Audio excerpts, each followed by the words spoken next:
The Hammer Podcasts will not be heard this month. In its place, we give you the following special presentation. Legends of the Superheroes. For centuries, the world has been protected by a group of extraordinary men and women who have dedicated themselves to fighting crime. Greetings and welcome to Legends of the Superheroes, a production of thehammerstrikes.com, where we take a look at the live-action versions of your favorite comic book characters. I'm your host, Gene Hendricks, and as you know, this is my excuse, even though I don't necessarily need an excuse this year, apparently, but this is my excuse to get together with some of your favorite podcasters and talk about some movies, some TV shows that you may have seen, may not have seen in a while, and see what makes them tick and how we feel about them. And this time out, I am joined by the Conway Twitty of podcasting, Mr. J. David Weeder. How are you, sir? Excellent. Of course, you can call me Dave. I plan to, and I've shared a room with this man, so I can definitely call him Dave. Yes. Although we had a barbecue. Yeah. We had tasty food made out of doors. I will be politic about it. I don't care what you call it. It was good stuff. Yes, it was. It disappeared fast enough, I think. And this time out, we are going to be talking about something that is on a lot of people's minds recently, and that is Daredevil. No, not that Daredevil. Not the Netflix series. No, we're talking about the 2003 Ben Affleck movie, Daredevil, which I have to say I haven't watched in a good number of years. And I thought it held up pretty well, actually. What do you think, Dave? Overall, yeah, it has. It's a popcorn flick at the end of the day. Definitely, yeah. This is not something that you're gonna go for a lot of deep meaning. No. I don't think anybody hopefully didn't go to that movie looking for something like Sense and Sensibility, but if you're looking for a good action movie, yeah, it holds up for the most part. There's some technological issues, but... Well, and you're going to have that with, technically it was still CGI in its infancy, and it stands out pretty well on this. It's, that's a stuntman, that is something completely digital. Yes. But some pieces really hold up better than they should, such as his radar sense. Oh, yeah, I liked how they did that. It was, the note that I took is it's actually more like sonar than radar, and it's not like they have it in the Netflix series. And I don't know if that's so much they changed it to change it, or they had a different interpretation to begin with. You know what I mean? When they set out to do the Netflix series, one of the things Jeff Loeb said was, we're going to try to do the opposite of what the 2003 movie did, which hasn't been entirely true. If you look at the very last scene in season 1, what's Daredevil doing? Exactly what he did at the end of this movie. Right. And this movie really, and we were talking about this off air, but as we record this, Batman v Superman has not come out yet.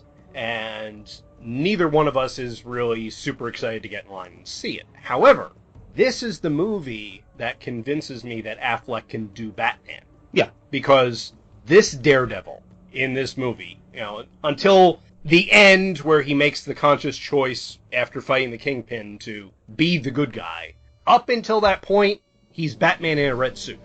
Pretty much, yeah. Because of the way he intimidates people and he beats the snot out of people and everything. Affleck physically, he's 6'8" and just built like a brick house. He is huge, yeah. Yeah. And if it's in a bat suit or devil suit, he's already intimidating. Right. Yeah. And he's got the acting chops. You can tell, not just in this movie, but in a lot of the stuff he does, especially the stuff that he directs, you can tell he knows what he's doing. Yeah. Let me see. However, he gets bashed a lot for this role, and I don't see it. I don't think he put in a bad performance. I think what we have here, if I may psychoanalyze the fanboy, I think what we have here is an example of the overall movie doesn't strike the right chord with people, and I can see that. There are some parts of this movie which I think should be excised like a cancer, but they let that color their interpretation of the whole movie. Yeah. And so that reflects poorly on Affleck, even though in his performance in this film was really, really good. Yeah. I mean, the way just look at the opening with him coming out for the first time, coming out of the sensory deprivation chamber and getting ready for the day. Mm-hmm.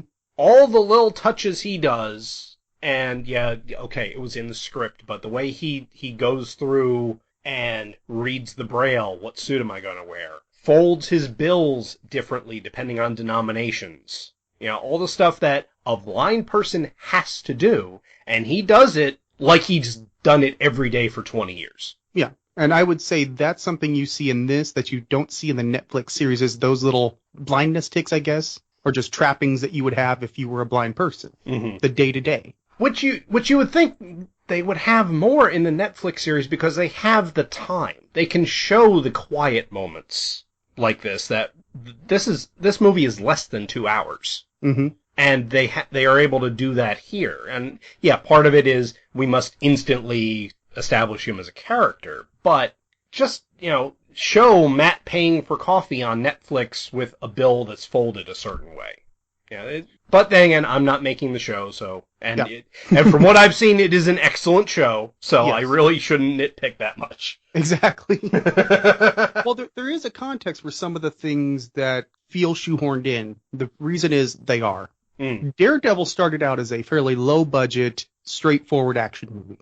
Then you have X-Men, which X-Men actually came before this. X-Men hit bigger than expected. So as this movie's slowly developing, you also have Spider-Man. And Spider-Man, of course, was huge. Right.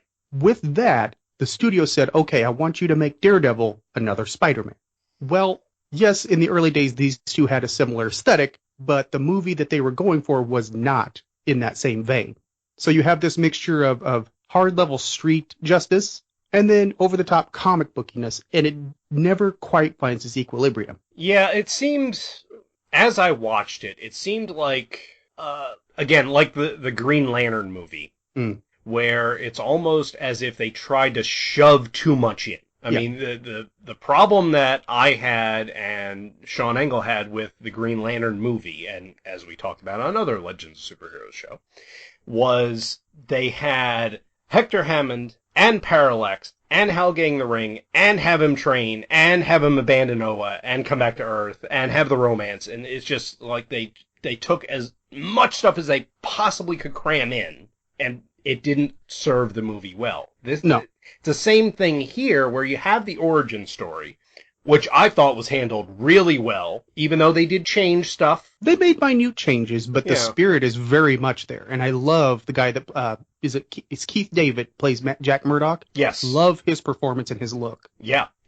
My one quibble with the origin in the movie is that Matt got blinded not because he saved somebody, but because he was running away from his problem, which was finding out that his father was actually a mob enforcer. Correct. So it's a little bit of a character thing, but that does play into the way Matt behaves as Daredevil later in the movie. But they did the origin story very well. They set Matt up and Foggy as these fight for the little guy, even though they pay you in Fluke. Fluke is a fish, man. See, I knew that because I fished for Fluke with my father. It's one of the things you do at the Jersey Shore. But then they also cram in Elektra, and they don't do it well at all. No, and it ends up destabilizing the whole movie because of that. The movie surrounds Elektra, and Jennifer Garner's not playing Elektra. No. It would almost work. Almost. If they had kept the backstory. If they just said, oh, I recognize that scent. That's this woman, I met in college or something. But this is... Yeah, just a couple of lines could have saved it. Anything. Yeah, but this is a first-time meeting. He becomes so infatuated with this woman that he blows his secret identity completely with that stupid playground fight. There's no justification for that. There's none. None. It is the worst scene in the whole movie. And she... Okay, so apparently she has sex with him, and that makes him a puppy dog that must follow her around constantly. Yeah. Her father is killed.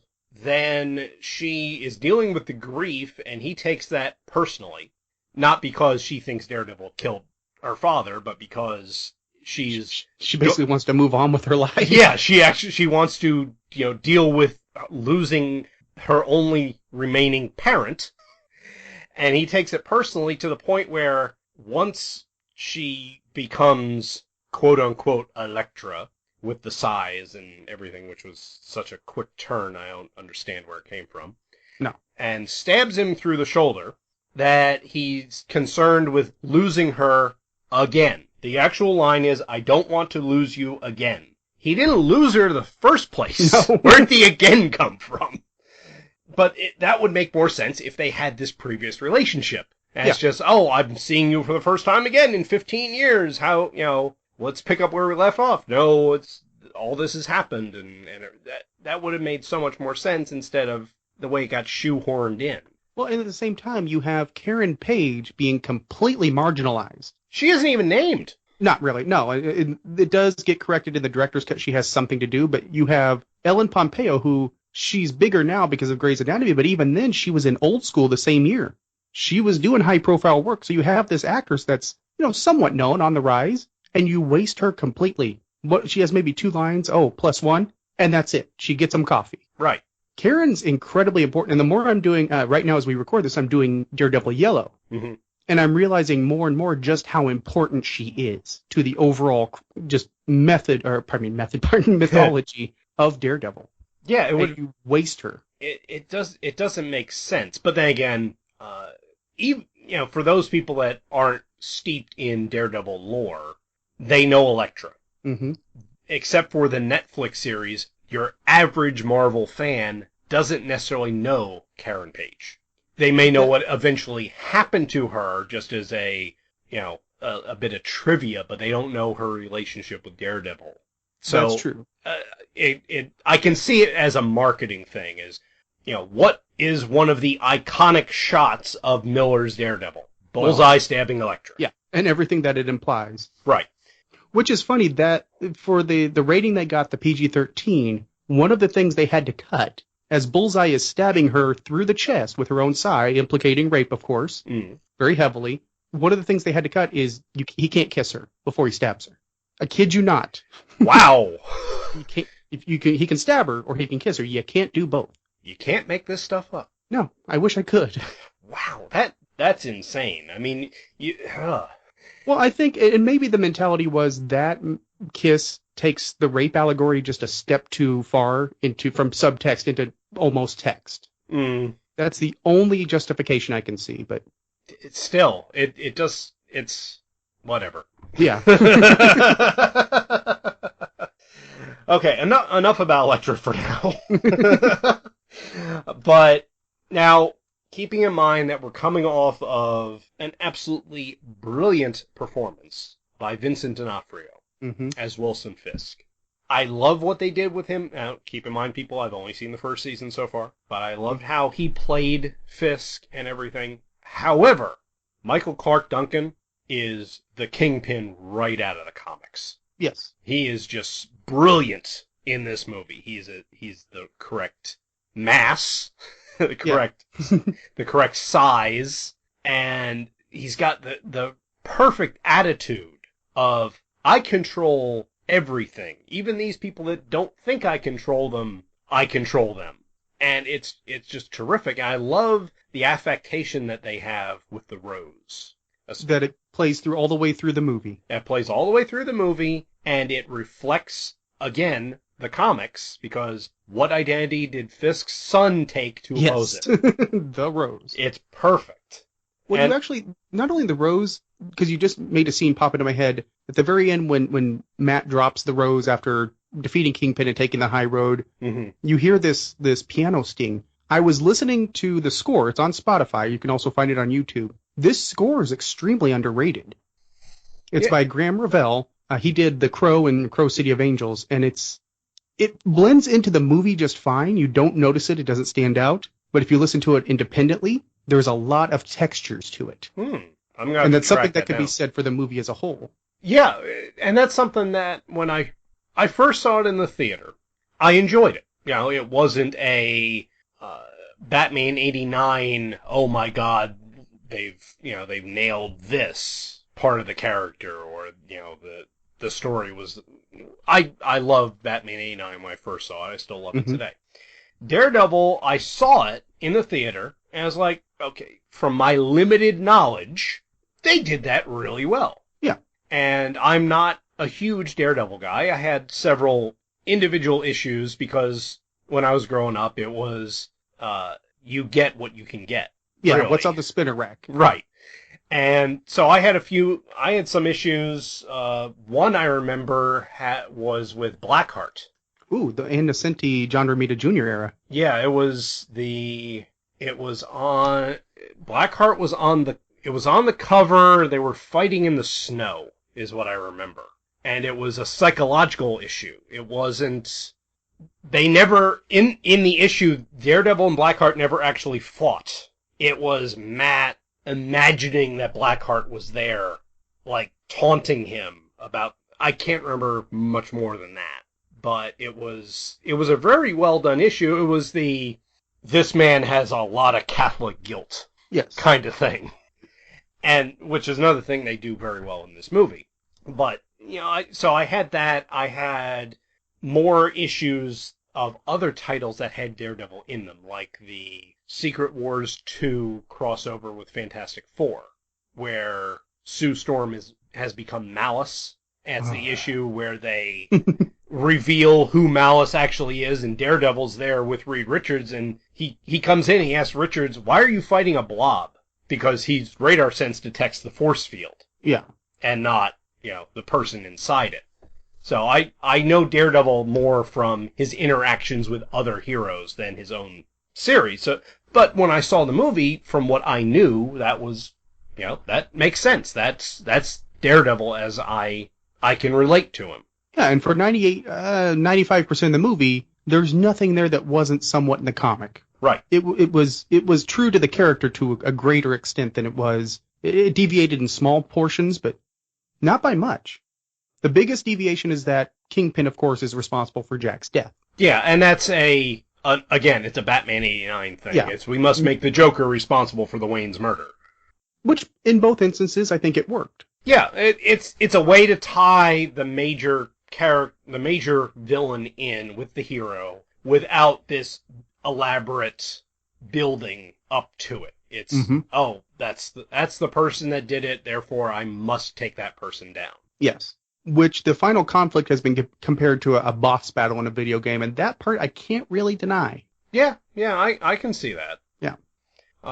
So another nice thing that they had in this was all the creator names in there. Like in it's the final fight before Jack Murdock is killed. It's Jack Murdock versus John Romita. Yeah, and they talk about Bendis, Mac, Miller. Right, and then Kevin Smith's character, the medical examiner, is named Kirby. Yes. I just love that if you look closely at his screen, he's on a forum for morgue attendants. But, well, I mean, extending from that, you have a great performance from Joe Pantoliano, that guy, Joey Pants. Yes. Because I can never say his name. Pantoliano. I'm Italian. I can say it. Gotcha. Phil Urich came to the screen masterfully. Oh, he did. And he's got the crusading reporter down in this. He's after the Kingpin and Daredevil. But he also, you see that sense of honor in him. He figures out who Daredevil is, and he's got the expose written, and then realizes, no, he can do more good if his identity remains secret. Yeah. And deletes the whole thing. Oh, I love that scene. And a lot of people's complaints were, well, the delete button doesn't work like that. But you're overthinking it. I don't have a print button on my keyboard either. Yeah. Which is next to the delete button on his, which, for a reporter, not the best button placement. Oh, yeah, Let me print that for you. Oh, no! Oh, it's too easily done sometimes. Yeah. Oh, and not that I wasn't paying attention to you, but I just looked it up, and the issue that I had was Daredevil 278. 278. Okay, I was looking at it too. I thought it was 280. But I see I know the one you're talking about. Innocenti, She did a lot of that. She played with a lot of dark corners. Mm-hmm. And a lot of people, they give her run some flack, but I think it stands up a lot, up to Miller even. From what I know, I haven't read much of any creator, except I have read now, thank you, Marvel Unlimited, I have read the first 6 issues of Daredevil. Which, the Mark Waid?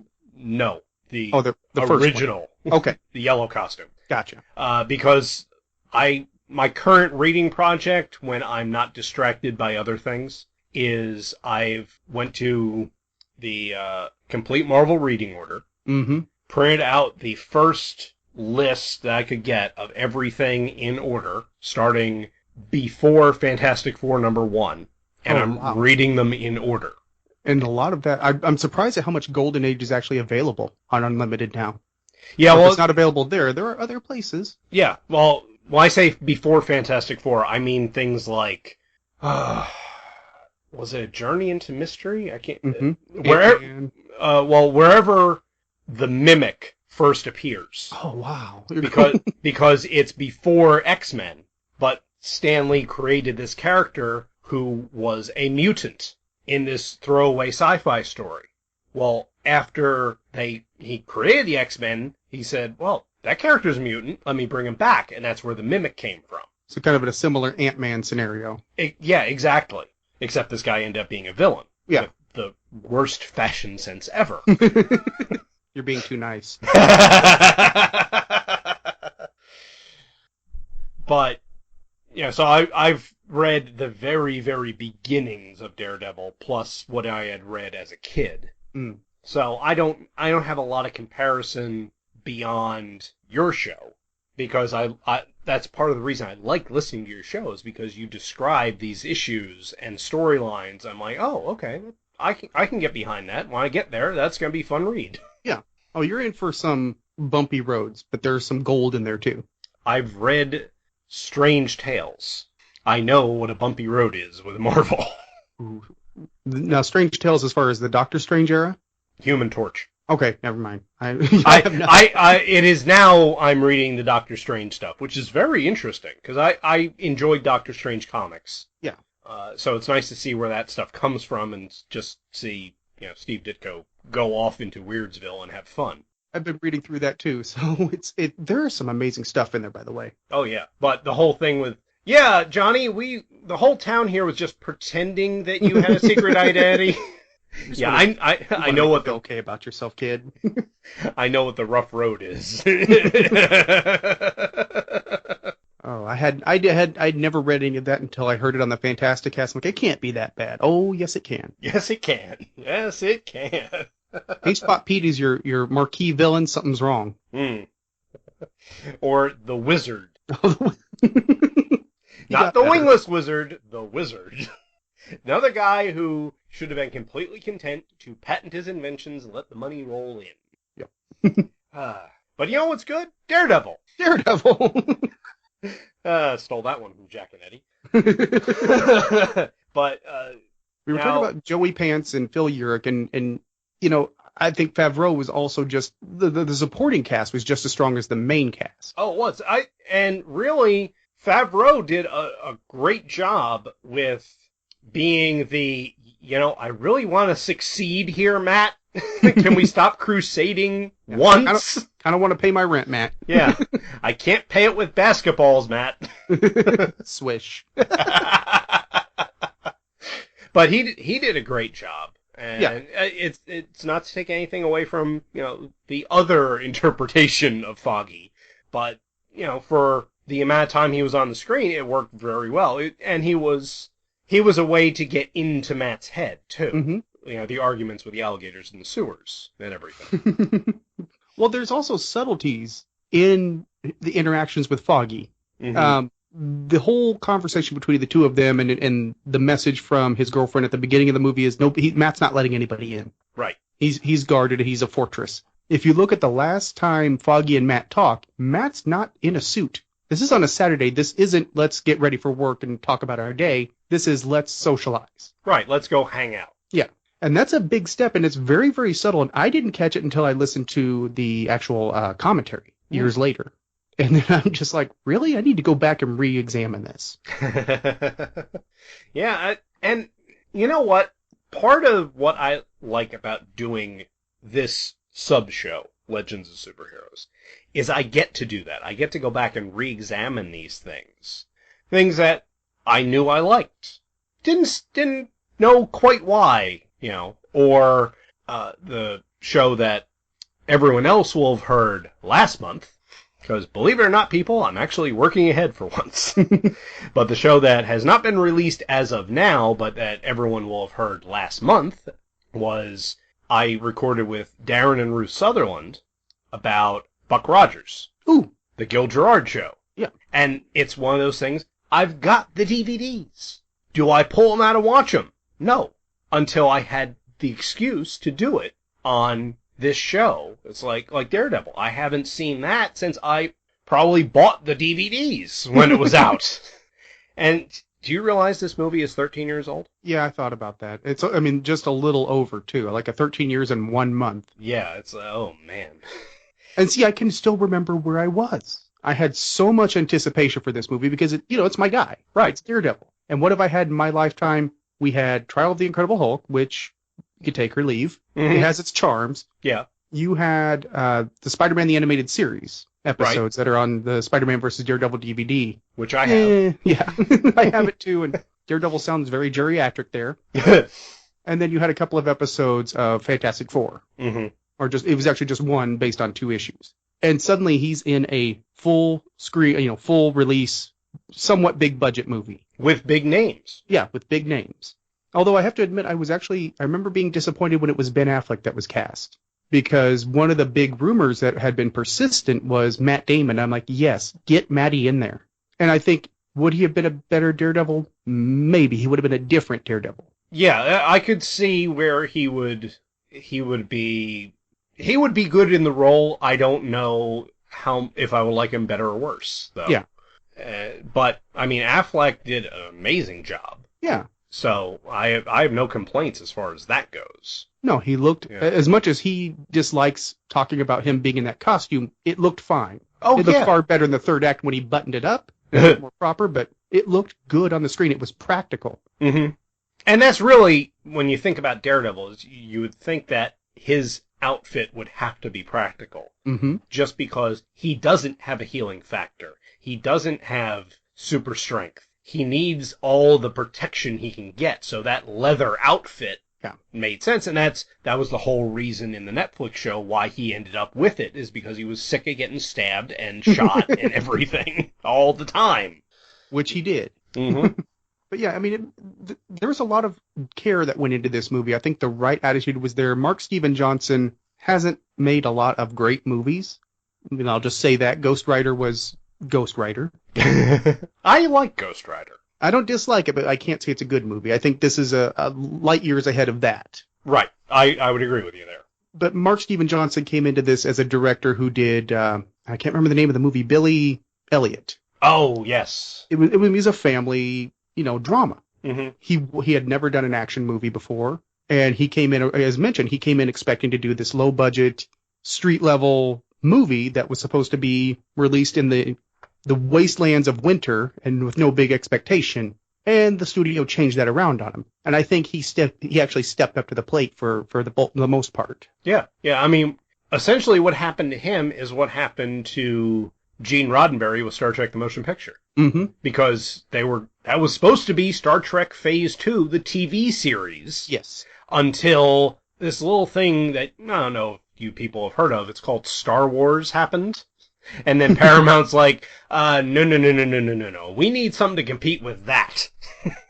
Make it a big budget movie, and it's still one of my favorite sci-fi movies ever. So I have no complaints. I'm middle of the road with motion picture. Wrath of Khan is it's where I found my love of Star Trek. I can see that. It's where I've always rediscovered it because it came on HBO, and I decided, for years I thought I was Star Wars. Nope, I'm actually more Star Trek. Well, you see, this is well-trodden ground on this show, but the first science fiction thing that I love, the very, very first that I remember, is Star Trek The Motion Picture. I think that'd be right around mine because I remember them walking on the saucer.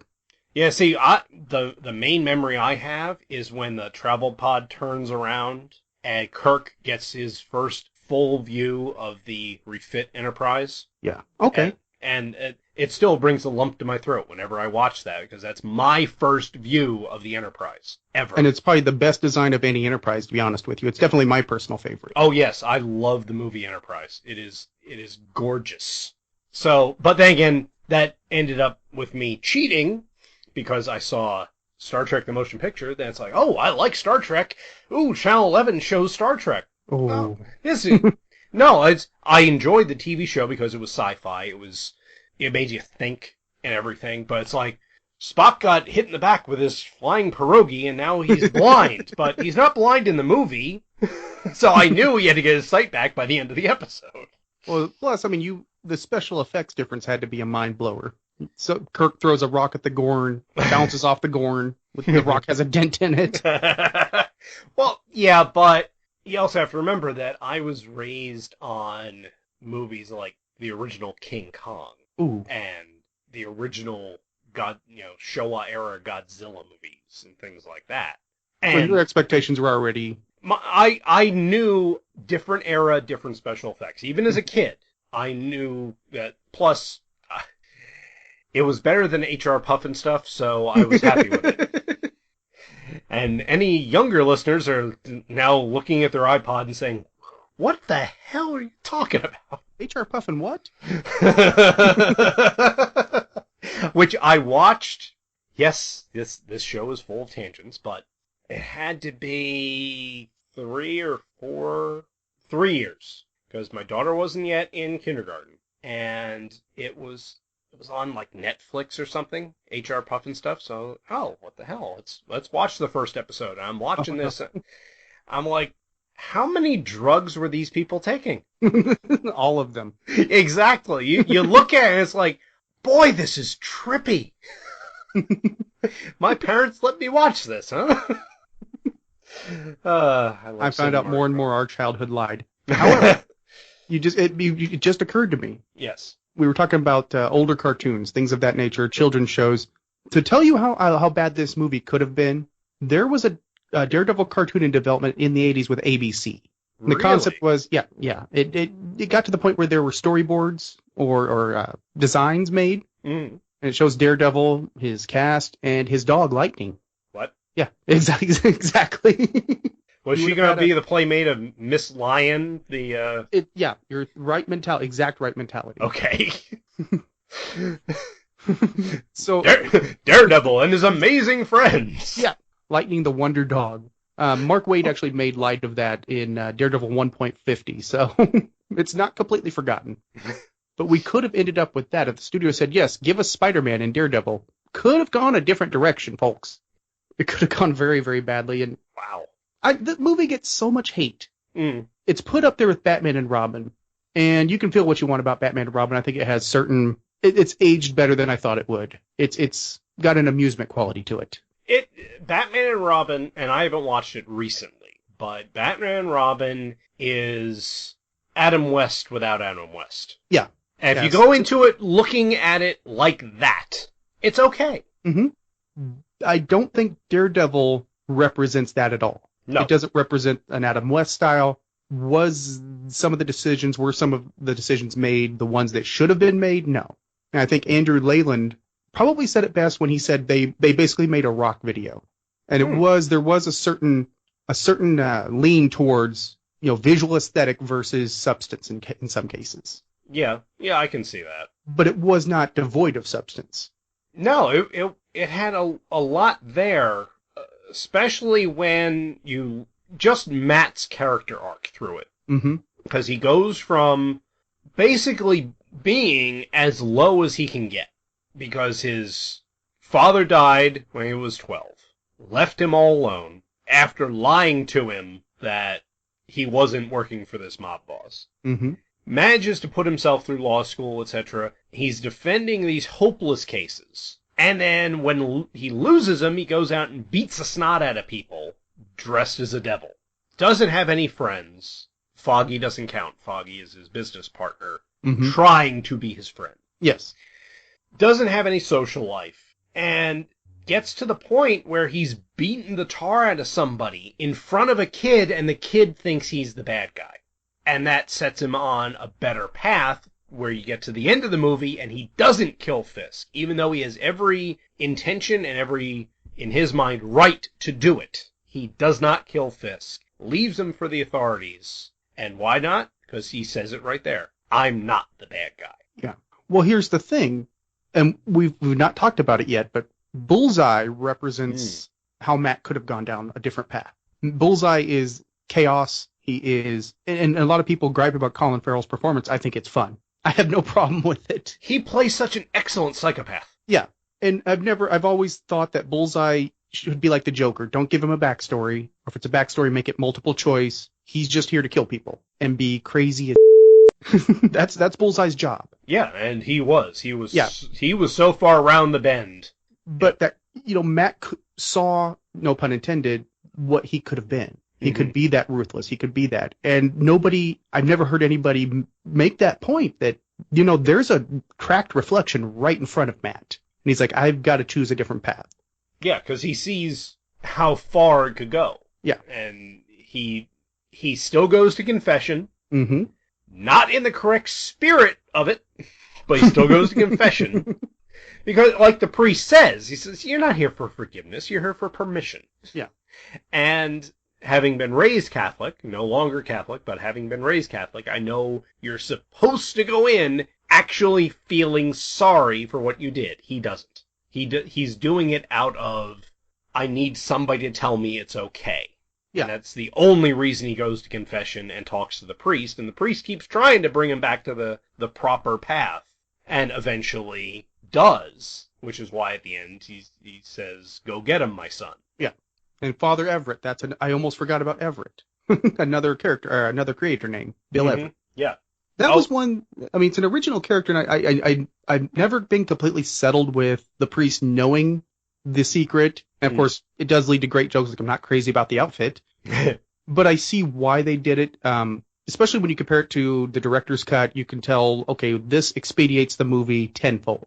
And that's not a cut that I mind in the long run. If you're wanting to expedite some of this along, that Father Everett character really does put things on the table in a more clear fashion. And really, the priest would know, because Matt would have told him. He would have told him in confession, which means the priest can't tell anyone else. Ah. That's the way confession works. You're confessor unless he knew Matt was going to kill somebody. He is not allowed to tell anybody. That's the whole point of it, is you're able to confess your sins completely and without reservation, because this person's not going to go gossip about you. Hopefully. Well, that's the goal. That's the way it's supposed to work, and so it makes sense to me that when Matt was really getting into this, he would have gone to confession and he would have told the priest about it. Yeah, kind of like he did in the Netflix series. Right. Although in the Netflix series, that father kind of figured it out on his own. True. Because it was a roundabout way of telling him. But this, I believe that Ben Affleck's Matt Murdock would have come right out and say, forgive me, Father, for I've sinned. I put on a devil costume and beat someone almost to death last night. Yeah. At which point it would have had a much longer conversation with the priest. But he wouldn't be able to tell anyone because he didn't kill him.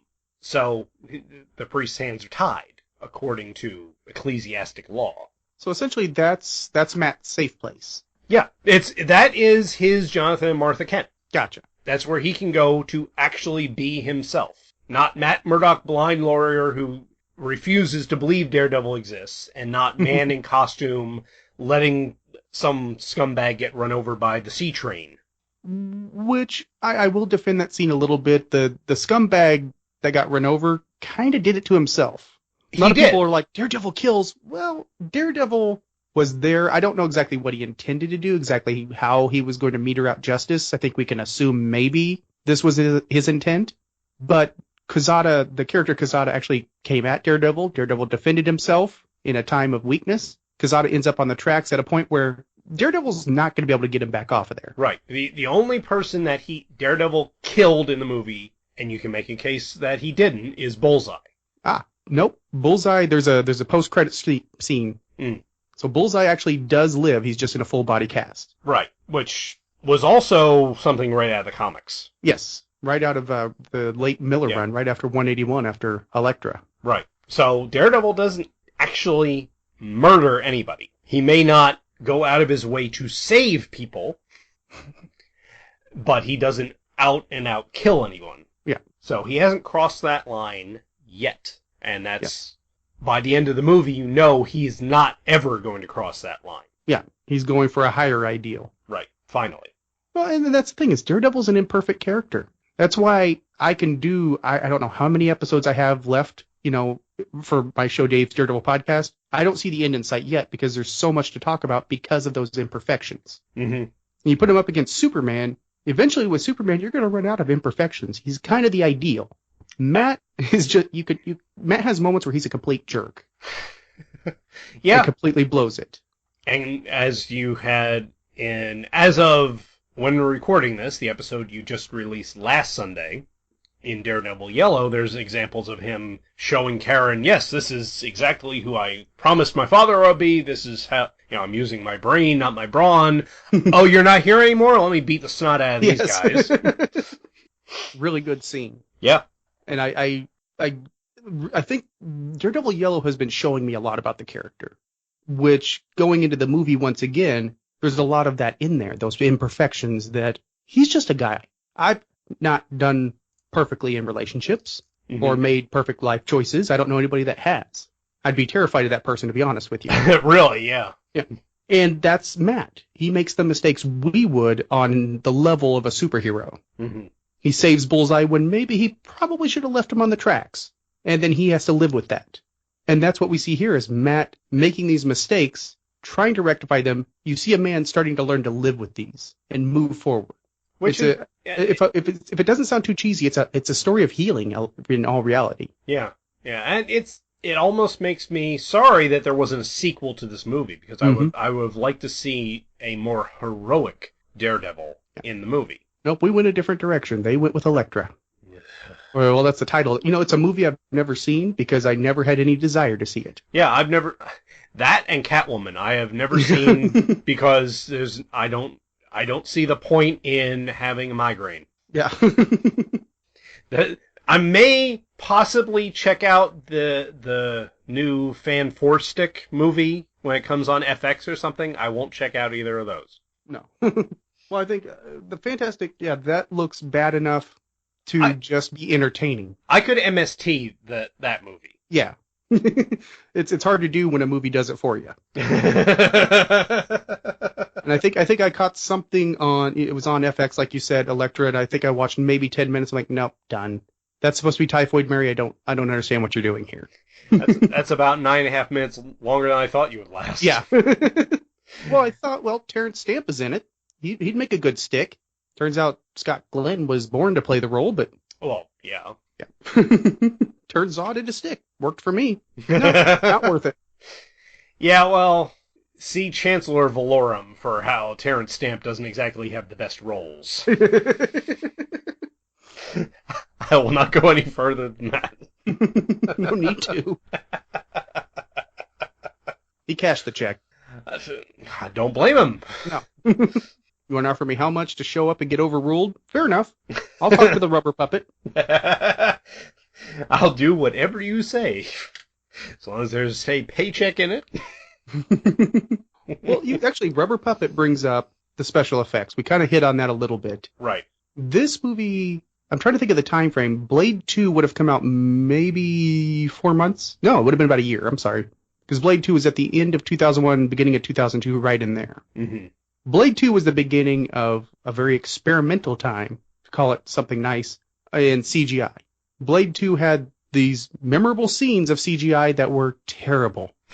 Blade fighting these people in front of these giant lights, and it was like Rudolph the Red-Nosed Reindeer, the Christmas special. It didn't look realistic. It didn't look dynamic. It looked crappy.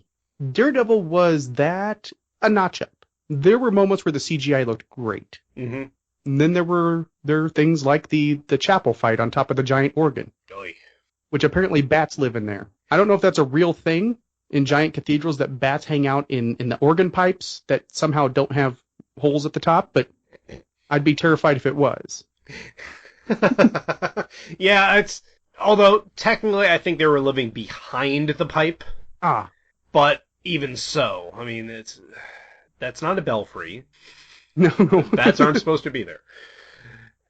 So, yeah, that was... Now, I have to say, when they had the CGI Daredevil going around the rooftops, that was done pretty well. For the most part, yeah. When he's flipping on clotheslines, yeah. Mm-hmm. But that could also be because it was darker. Yes. So you didn't quite see it. Whereas the chapel fight was better lit and really more in your face. Yeah, and you had Bullseye who didn't have a masked cowl. Right. And that's where some of the tells start showing. And that's a question I had for you, because one of Colin Farrell's lines in this is, "I want a bloody costume." Why doesn't he get a costume? Apparently, it was in the original script he did. Then why leave the line in? It comes off sarcastic. Ah, okay. If you say so. Yeah, I mean, that's the way I always read it, was I kind of, I want a bloody costume, just being, not sarcastic, but, yeah, I guess sarcastic would be the only way I don't know the exact term I'm looking for. Mm-hmm. But it was, I don't think he actually, the way they wrote it, he wasn't really wanting one in this version. Okay. He was just like, yeah, I want to look like that guy. Yeah, it's just the way I have always heard him say that line is, get your tailor on the phone. And then it never happens. So It's like, either you cut the line, or you have Farrell redo the close-up where it's more obvious that it's sarcasm or him just being flip about it. Yeah.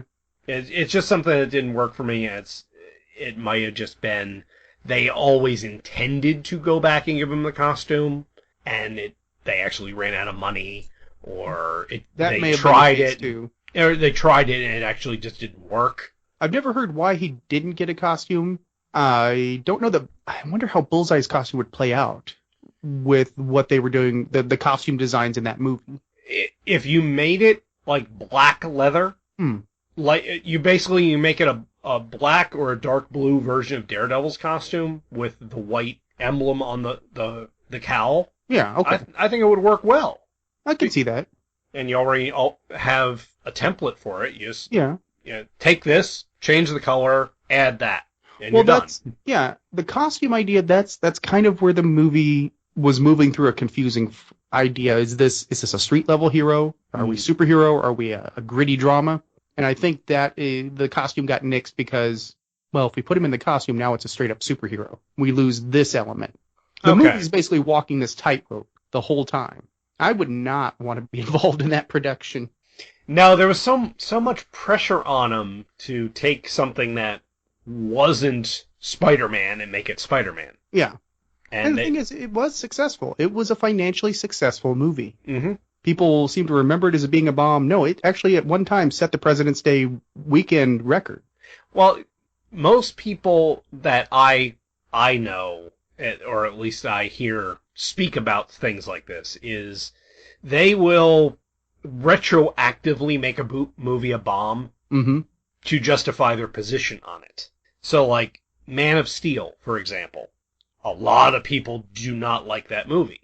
It was a very successful movie. Extremely. So you can't say, oh, it was a bomb. No, it wasn't.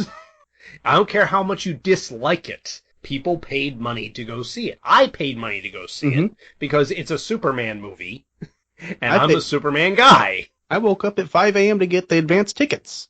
Turns out I was the only person in line. Ever since the advent of the multi-screen theater, and by this I mean more than 4 screens in one movie theater, I've not stood in line for any movie. So, like, best example I could give you would be Star Wars Episode 1, which is 17 years ago. Holy crap. But I was in college. My roommate and I we had the day off. No classes that day. So we went out to the movie theater few miles from campus. We drove out there. And it's like, oh, okay, well, we'll buy, you'll buy 2 tickets, I'll buy 2 tickets, so we can bring our girlfriends tonight. This was like 10:30 in the morning. So we figured, oh, well, if we go buy them now, we won't have to wait in line, etc. So we're there, and it's like, oh, there's a showing in 10 minutes. Okay, give me 2 tickets for this showing, but give me 1 for the one coming up. So it's like, obviously, I don't have to wait in line. I don't have to buy these advanced tickets. Now, keep in mind, the theater I go to does not have those recliners that you have to specify where you're sitting or any of that. I just go to a movie theater. So I go up. I know when the showtime is. I buy the ticket. I don't get up early. I don't wait in line. You don't need to anymore. At the last minute for The Force Awakens, this was the Friday night it opened. I was in Philadelphia for a work meeting, and the work meeting happened to be, I kid you not, 2 buildings away from the apartment building a friend of mine lives in. So I called him and say, hey, after I'm done with this meeting, do you want, hang out, have dinner, etc. So we did, and I didn't leave Philadelphia until like 11:30 at night. Well, on the way back, that's where the local theater I go to is. So I haven't seen it yet. It's not that far off my route. Let me go over and see what they...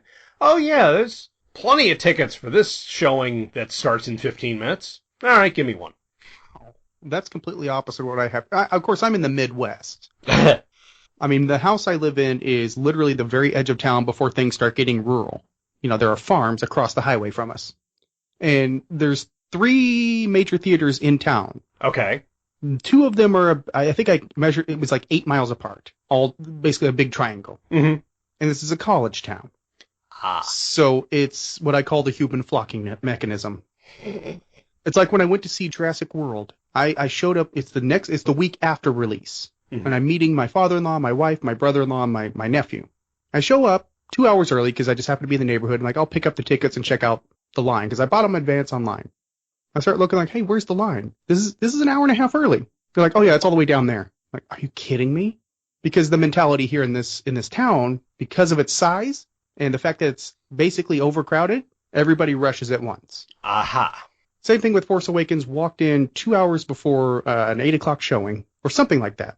We showed up hours in advance and said, okay, I want tickets for this. Well, it's sold out, but there's IMAX available. So we ended up waiting 2 hours to get into IMAX. So I've gotten to the point where going to the movie theater has gotten more frustrating than ever before because there's nothing on the opposite end of town. Everybody comes to this end of town. Everybody flocks to these theaters. If you ever want to make a mint, open a movie theater on the other end of town. Yeah. Well, they were up until the late 90s. There were movie theaters basically at every corner of town. There'd be 6 theaters on one, 4 theaters on another, and then they opened up an 8, which expanded to 11, and then 16, and those are the ones that everybody went to. Mm-hmm. So back in the day, it was dispersed more evenly, including the theaters in the mall. Not anymore. All consolidated into one spot. Yeah, I guess just due to proximity of major metropolitan area, even though the mortgage on my house is a USDA loan because we are in farm country where I live, but proximity of Philadelphia means we just have more stuff available. Yeah, it spreads out a little bit more. That's not bad. No, I have no complaints. Yeah. Well, then again, when I lived in like Kansas City, major metropolitan area, like you, never waited in line. Showed up to see the movie, bought it at the time of viewing, no issues. So it's just the difference between smaller, mid-level town, I guess, and real cities. Yeah, it depends on where in that tier you are. Yeah. Well, then I could go on a rant on just how, as a teenager, I loved going to movies. You just get lost in the movie. At that time, there were no cell phones. Right. People went in, they watched the movie quietly, they left. Now, I've got glaring screens distracting me. You've got people who will, ritualistically, I don't know when this changed, but they take, children who are not age appropriate into the theaters. That drives me bananas. And we're talking infants in some cases. And they don't take them out of the auditorium when they're crying. Ugh. Now, being a parent, I know how tempting it is to bring a child to a movie theater. My daughter, I have to say, is one of the most well-behaved children I know. But even so, she did not go to her first movie theater. Well, let me look up the actual year that was. Which movie was it? Thor. 2010. 2011. Well, okay, it was close. So she was not quite 3 when we That's took about her. right. When we took her to Thor, she slept most of it. She actually did get up on. This is a 3-year-old. Get up on the seat and cheer when Odin arrived on Sleipnir in Jotunheim. But that's because pony. Yes. But she slept most of it. Yeah, but even so, I'm aware of the issue here. Yeah. I'm aware that I have a child who could disturb other patrons. Like, we just went on Sunday, because Turner Classic Movies is a wonderful company, and they had the 60th anniversary showing of the Ten Commandments. Ooh. And it was playing in our local theater. This is a movie that has an overture, an intermission, and an entr'acte right after the intermission. Roughly 4 hours of movie. I forgot how long it really is. And she had the flu like 2 weeks ago and still has a cough. So what did I do before we went to see it? I said, come here. I don't care how much you don't like it. Take this cough medicine. Mm-hmm. She also knows enough. If she has to go to the bathroom, she asks quietly to leave the auditorium. So I take great pains to be, conscientious of other people in the theater. Yeah. And the flip side is sometimes you have to give a little leeway. If a child is asking questions, okay, let it slide. Unless they're yelling, but quietly asking questions, normal indoor voice. Mm-hmm. Oh, okay. Not bouncing around like a monkey on crack. Exactly. Yeah. And I can kind of let it slide in the one instance, because when the most recent Godzilla movie came out, I went to see it alone because I didn't know what it was going to be like. On the big screen, it's a heck of a lot scarier than on TV. So I wanted to make sure, hey, is this going to be okay? Like, opening weekend, there are people with like 6-year-olds in the theater. Yeah. You're talking about giant on the big screen. So really giant monsters eating people. It's not exactly appropriate for that age group. Now, I don't know if the kids weren't paying attention or if it was a very good parent, but I didn't hear them at all during the film. No, good. So, good for them. I don't think they should have been brought there, but thank you for controlling them. But then on the other end of the spectrum, you've got the people that took their kids to see Watchmen. I saw them walk in. I'm like, are you kidding me? 8, 12, right in there. Still, Watchmen is definitely a hard, I'd say 16, 17. There's a lot there. Oh, yeah. Especially in the movie when, there's a flaccid penis through 80% of it. The people left around the love scene. The love scene is heading into the third act of the movie after you have Dr. Manhattan blowing up the Viet Cong, his blue phallus waving around, and you wait until this point. This is the point that's too far. Not the comedian shooting the woman he impregnated in the belly. No. Right. Yeah. Somebody being naked. Okay. Do a little bit of research. Yeah. Well, it does have an R rating, sir. Mm-hmm. But there's a reason for that. But you know what has a PG-13 rating? Daredevil. Yes. Which I did watch the first, just due to the way the schedules work. Between my wife working, my daughter being in softball and Girl Scouts, when I get home, other factors. I didn't actually get to watch the movie, begin it, until last night after softball practice. So we watched the first hour last night, Kira and I. So she was, this is after she had her shower, ready for bed, laying on the couch with me. She's 7. Gotcha. So I was just, watching her and everything, make sure she's okay. But she's a very intelligent child, so she's able to realize this is a movie. Yeah, this is fiction. This is not real.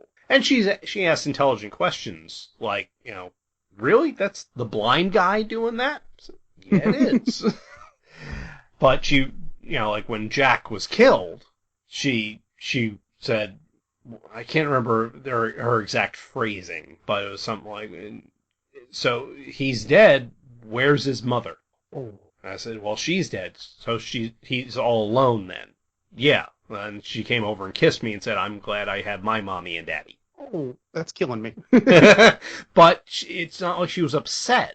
No, but she took the right lesson from the movie. Right. From that. Mm-hmm. Because anybody that's lost a parent, the thing you want most is, give me 10 minutes with them. Right. I just hug them, tell them I love them, and that came through in this movie, clearly. Oh, yeah.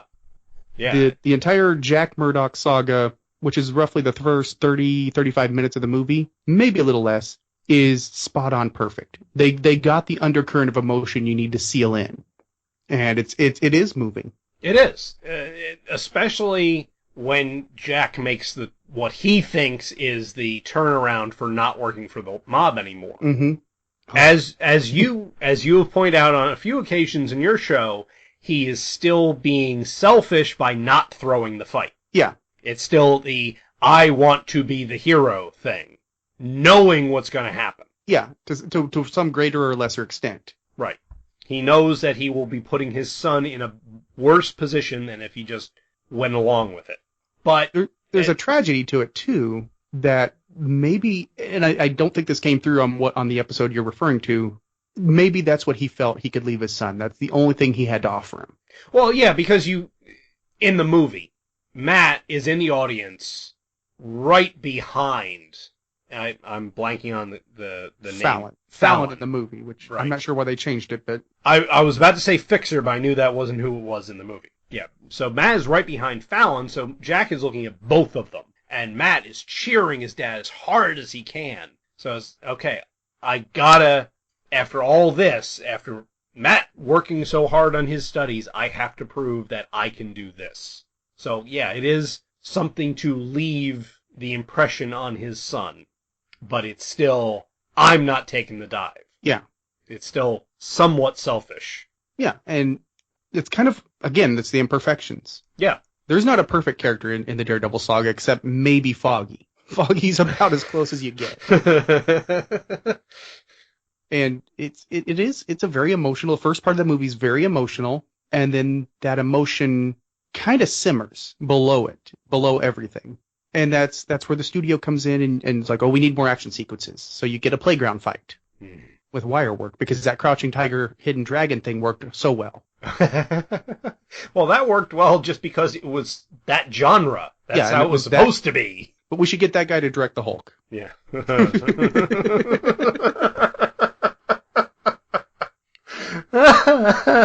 You want a bad superhero movie that is strangely appealing visually, the Hulk. It is in no way a good movie. There's too much substance, and it's all somehow subtext while being right in front of your face. It's subtext they beat you over the head with. Yeah. Which is actually an amazing feat, if you think about it. But at the movie tries to build its foundation on the Matt and Elektra romance. And something that was put in where, the love scene was something that was done in reshoots. That's not how it was originally planned to happen. But you're supposed to believe these two, that Matt's fallen completely in love with her in one date. Yeah, I'm sorry, it doesn't work. No, I mean, if you love at first sight's great on the page, and I believe in it to some extent, but to build what they were trying to sell you, there has to be time, there has to be investment. Mm-hmm. There has to be some getting to know you, and there's not much of that there. No, I mean, he basically knows her name, knows who her father is, and that her mother is dead. Yeah. That's all he knows. I mean, they may be completely incompatible on every level, except fighting. But it's sexy fighting. If you say so. Foreplay fighting. There it is. That's probably the better way to put it. I see you're using fighting as an allegory for sex. I see what you did there. Kind of gives new meaning of his cane going into the bench. Oh, he missed.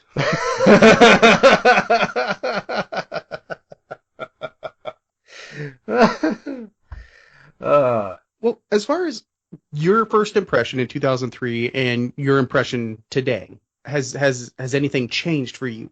I don't think so. I think I enjoyed the movie in 2003. I had issues with it, even not knowing a lot of the stuff. Mm-hmm. And I still have the same issues with the same things. It's essentially, if you excise Elektra from the movie, Yeah. it would be a great movie. But they just cram that in, and it doesn't work. So, Well, Elektra's a character that needs space, and there wasn't space. right. I mean, in 13 episodes, you can kind of meter out a lot of what you need to do with that character because it's all psychology with her. Mm-hmm. And here, there's no psychology. And Jennifer Garner's performance was flat. I didn't see a moment where she really embraced the role. No, not really. I mean, she was basically doing Alias. Mm-hmm. Affleck, you saw some buy-in. Joey Pants buy-in. Michael Clark Duncan was all in, and so was Colin Farrell. Oh, yeah. Jennifer Garner showed up. In fact, I think there was a story with Michael Clark Duncan that when he heard that he had gotten the role, that he was so enthusiastic about it because he knew who the Kingpin was. Mm-hmm. And just because of his body type and the way he is built, his manager always kept him on a strict diet because he would, gain weight just because of who he was and, the exercise he did, you tend to want more calories. Yeah. And he was so happy that he got the role because now his manager couldn't tell him, you can't gain weight. Well, I'm playing the Kingpin. I have to get at least some weight on me. And the thing is, he sold it because he's muscle. That man was all muscle. Oh, yeah. I believed, yes, I knew it was wire work, but I believed when he picked Daredevil up over his head and then threw him into the ceiling. Yes. I absolutely believed it because I could see the power in that man. Oh, and the irony is, we took out the movie, rewatched it, and the next morning I found out Michael Clark Duncan died. After the night before saying, man, that guy owned that role. Yeah. And so that'll always be a connection that I have with the movie that's a little macabre. But as far as the passage of time, parts of it don't stand up. They're not going to. Parts of Batman 89 don't stand up after 20 some odd years, almost 30. Oh. But I feel old enough. You can stop now. Yes. But beyond that, beyond the things you just can't change, there's still a germ of a good movie here. There's enough to like that it doesn't go into the category of Batman and Robin or Jonah Hex. These are movies that just completely decided we're going to do our own thing. Mm-hmm. Yeah, you can see in this movie that they went to the source material and they love the source material. Sometimes they love it too much. Yes. Or to put it as Thomas DJ would say, they love the source material. Yes, they do. Well, your opening shot, your first look of Daredevil is from Daredevil Volume 2, Issue 3 with him on the cross, the statue I have on my shelf over here. Right. The final shot is from the first issue of that second volume of Daredevil. And in between there, you have Elektra getting stabbed directly from the cover of Daredevil 181, or from the page from Daredevil 181. Mm-hmm. There are literal snapshots that are directly from the comics, which tells me they put work into this movie. They were trying to aim for something. Did they hit it? Not entirely, no. This is not a perfect movie, but it's not a bad movie. No, it is enjoyable. Yeah, and the effort is appreciated. Yeah, this is a movie that I have no problem watching. It's not something I'm necessarily going to go out of my way to watch, but if someone says, hey, let's watch Daredevils, oh, fine, no problem. Sure, yeah. Now, and you'll hear this is pretty much universal. Most people will say the director's cut was better, and I do believe that it fills in certain mortar to the bricks of this, but is, the movie that was in theaters. I saw it twice opening weekend. I enjoyed it both times. I went out and bought the DVD as soon as it hit the shelves at Walmart. Loved it then, too. And when I watched it again, I still love this movie. How much of that is sentimentality? I'm not sure. But there's a lot to like here. There's a lot to be frustrated with, but the potential that this movie has is something that needs to be re-examined by a lot of bloggers that I'm seeing who are comparing it to the new Daredevil series, which, believe it or not, the series takes a lot of cues from this movie. Yeah, no matter how much they want to walk that back, They do have a lot in common with this. Oh, yeah. And that stems from the love of the source material. Mm-hmm. So I'm gonna lay a challenge down to the listeners.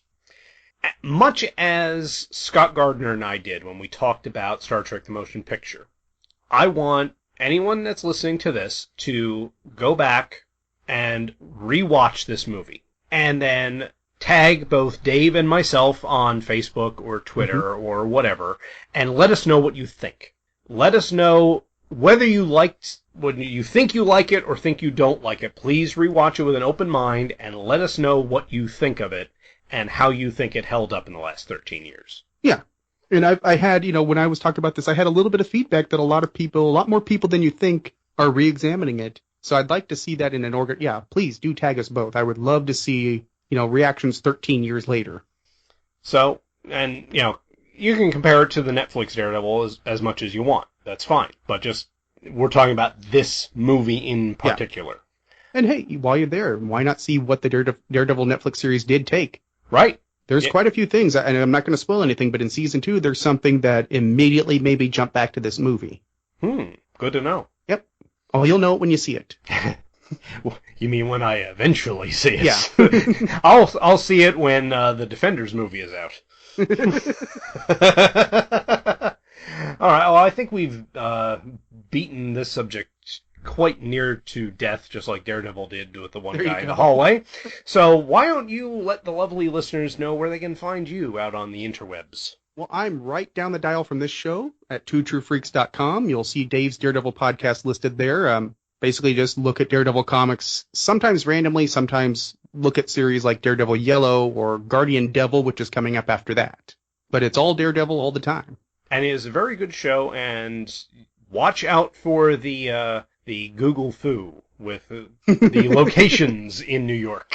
Yes, which I saw none of when I was actually in New York because we were on Long Island. Yeah, I saw Queens. Yes. Spider-Man's area. There you go with Spider-Man again. You're on a Daredevil show. Well, they're cousin characters, so yes, they're both Marvel Knights. Yes.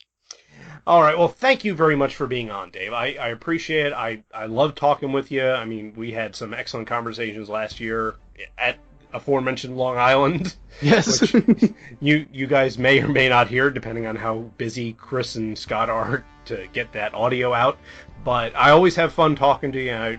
At some point, I'm going to have to get you back on. Yeah, we'll have to do it again. I mean, I look at your face every day because I have a picture of us from Long Island. Oh, okay. The picture on the porch with the whole group. So I just wanted to sound a little stalkerish. Taking lessons from Dr. Bill, are we? Yeah. Oh, yeah. Learn from the master. He's racking up those restraining orders, That's his wallpaper now. All right, well, make sure you go and listen to Dave's Daredevil podcast every Sunday, unless there's a break, at twotruefreaks.com, and thank you again for being on, sir. Oh, thank you for having me. Finally, good to podcast with you. Yes. Officially. Actually, having something released that we've recorded together. All right, see you next time, everyone. Legends of the Superheroes is a production of thehammerstrikes.com and focuses on examining live-action versions of superheroes. If you have any questions, comments, or suggestions, please send an email to legends@thehammerstrikes.com. Please look for The Hammer Strikes on Facebook and Google+. Part of the Two True Freaks Internet Radio Network.